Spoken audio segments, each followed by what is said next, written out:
Our next speaker, Mr. Turki Shehri, Chief Executive Officer at NG in Saudi Arabia, speaking on today's topic, the ESG transition in KSA. Over to you, Mr. Turki. Thank you, Melvin. It's as always a pleasure joining you and speaking to everybody. And thank you for this opportunity once again.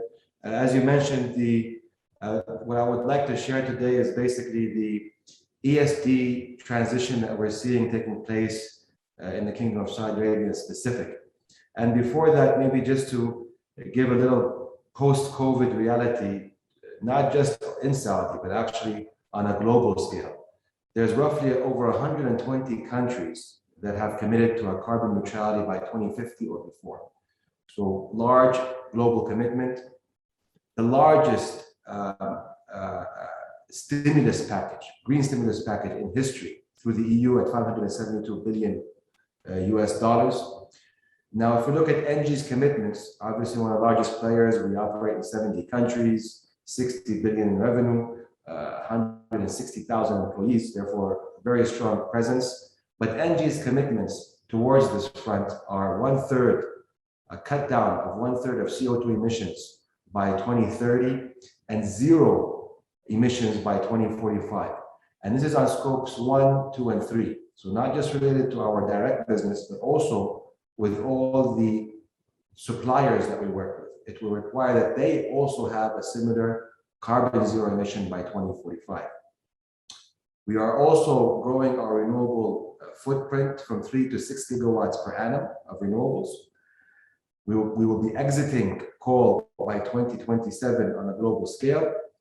And obviously, we have several initiatives on all SDG fronts: gender equality, clean water, education, rural developments. There's not a single SDG initiative that NG is not involved with around the world. Now, what's important, what I would like to share here is that these are not simply just objectives or initiatives that are not related to global standards. There's two very prominent frameworks that exist on a global scale. The first is the United Nations Principles of Responsible Investment. And this requires that governments and the private sector incorporate ESG into their investment decisions. The reporting, disclosing ESG issues, so there's a clear standard and framework that governments and corporate bodies like NG abide by to ensure that their investments, the projects that are being tendered, follow this clear-cut framework with respect to ESG. On top of that, you have the Equator Principles. And this is established by the IFC under the World Bank, 116 institutions. This is where all the lending comes from. And this is a risk management framework that helps the institutions assess ESG into their project finance. So clear frameworks for the government sector, for the private sector, for the lenders. And if we're talking about these three major entities or these three major organizations, if it's governments, if it's developers, if it's the lenders, this is exactly what the projects are moving towards in the Kingdom of Saudi Arabia and the region, and to be honest, even on a global scale. It's all public-private partnerships. Therefore, the shareholders, whether you are a shareholder, whether you are in a project company or the real asset, it will always evolve around the investors and lenders who are incorporating these framework principles, as well as ensuring ESG as their investments and projects are ESG compliant. So this is the trend that we're moving towards. And this trend is really, it's a top-bottom approach. It's not singular initiatives. It's really coming at government scale, at policy level, whether it's the Green Deal, whether it's the Saudi Green Initiatives, clear carbon reduction roadmaps, policies, incentives. And then obviously the organizations that I mentioned that set the frameworks and the standards, the United Nations, the World Bank, amongst others, of course, and the financial markets, applying these principles, regulating them, disclosing the reporting basis of such principles, the loan mechanisms. So investments today, obtaining loans for green or social loans is far more easier than the conventional. It's far more available, and it's much better rated as well. Now, in the past, I also mentioned here ESG rating. In the past, corporations were based on simply credit ratings. This is no longer the case. It's not just your credit rating and the health of your balance sheet. It's also how compliant the organization is moving towards ESG. This really impacts your capability, your lending capabilities. And then obviously the corporations, companies like NG and others that are investors, establishing, putting clear guidelines in terms of their midterm goals and long-term goals. And frankly speaking, our investments are no longer based on the bottom line. They need to be, there's a similar equal weight towards the investments making the necessary returns, but as well as ensuring that they meet our midterm and long-term objectives with respect to ESG. Because like I mentioned again, it's not only the balance sheet of the corporations, it's also how compliant they are towards ESG as a whole. Now, if we look at Saudi Arabia in specific, several initiatives have been announced. The Crown Prince, the Green Initiative, with a clear objective of protecting the planet. The Minister of Energy, Prince Abdulaziz bin Salman, aiming to generate 50% of the power from renewables and the other 50 from gas, so displacing liquids. Again, the Minister of Energy is bringing up the subject of circular carbon economy, how to clean the hydrocarbon industry. Obviously, there is still a clear path for Saudi with respect to hydrocarbons. However, the objective is cleaning those hydrocarbons. So when it comes to the generation fleet, moving from liquids to gas, again, a cleaner technology and a transition towards the carbon zero objective. Now, if we look at the climate action tracker that was published in 2019 for Saudi, you'll see that basically the target that was announced by Saudi Arabia or determined contribution was 130 million tons of CO2 from business as usual. This is the yellow margin you see on your screen. However, if we're to look at the fair share of achieving this 1.5 degrees Celsius agreement, the fair share for Saudi would need to be at 389 million tons of CO2 equivalent. So therefore, the target contributed is not what is required to achieve Saudi Arabia's fair share. But if we really break, this was 2015, and I think a lot has happened since 2015. And if we break this down a little bit, and we look at these carbon emissions, first of all, the total GHG emissions is what you see on the screen, 643. But 90% of those GHG emissions are coming from the energy-related sector.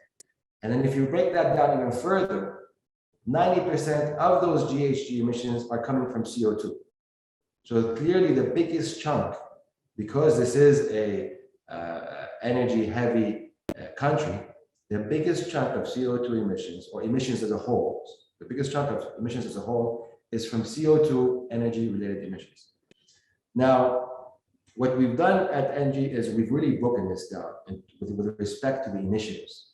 And what this is a marginal abatement cost curve. And what it looks like is different initiatives, their cost effectiveness, and how much carbon can be reduced. So anything below the x-axis, the horizontal axis, anything below that means that it is economic to pursue based on prices, international prices in the Kingdom of Saudi Arabia. Anything above that means it's not economic.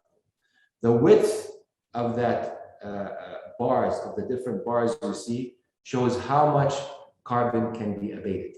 Now you can see the majority, if we're talking about district cooling, if we're talking about LEDs, fuel switching, which is what we mentioned from liquids to gas, public transportation, replacing simple cycle to combined cycle, wind, solar. All these are economical. They're all being pursued today. And if you look at the entire curve, you're looking at 8 gigatons of CO2 that can be abated. Now, the items that are still not economical as of today is carbon capture, the CSS in the industry sector, green hydrogen, electrical vehicles, electrical buses.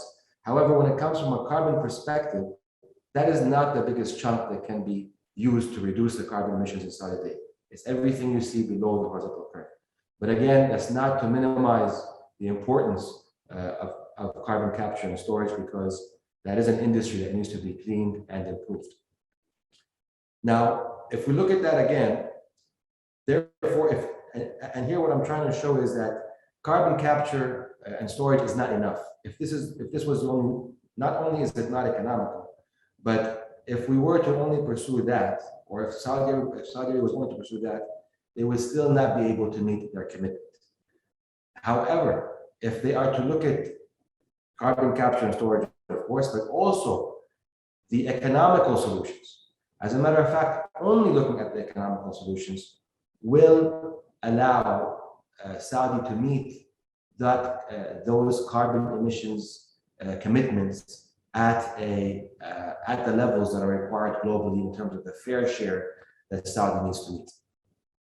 And this is really, these slides, what I'm trying to show is this is actually what projects we're seeing on the ground today. So we're seeing on the left, Rabat 4, Ras Al Hassim.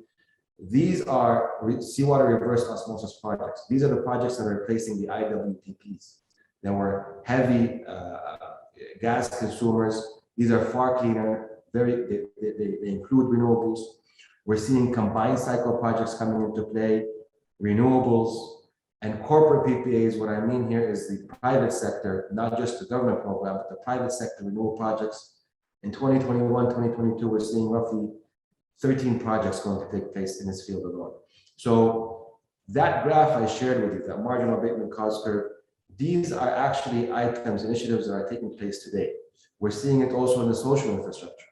Cleaner hospitals, more efficient hospitals, railroads, the public transport aspect, again, a big driver to the reduction of carbon emissions. We're looking at utility concession agreements, similar to what was issued earlier last year, or last year, Amala, Gittiya.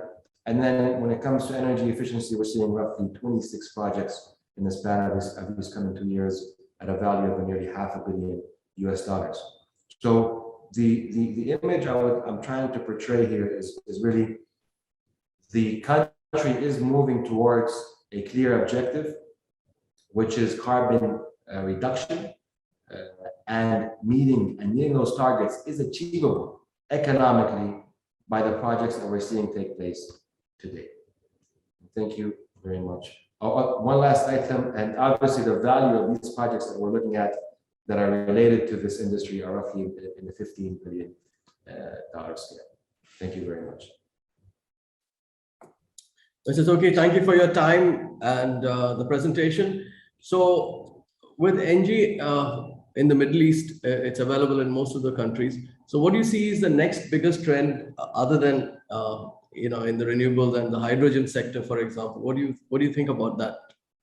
I think the biggest trend we're going to see moving forward is utility concession agreements. What we're seeing now is really companies coming in saying, you know what, take care of my energy needs, give me a clean solution, give me a cost-effective solution, something complete, not simply plain vanilla type of projects, but really providing clients with a complete holistic energy solution that throughout time will either go towards a zero carbon emission or a clear reduction in emissions. And I think post this pandemic, I think the pandemic is almost coming to an end. So I think it's like a catapult, so everyone's getting to go in full force, I'm assuming. What do you think, sir? Yes, definitely.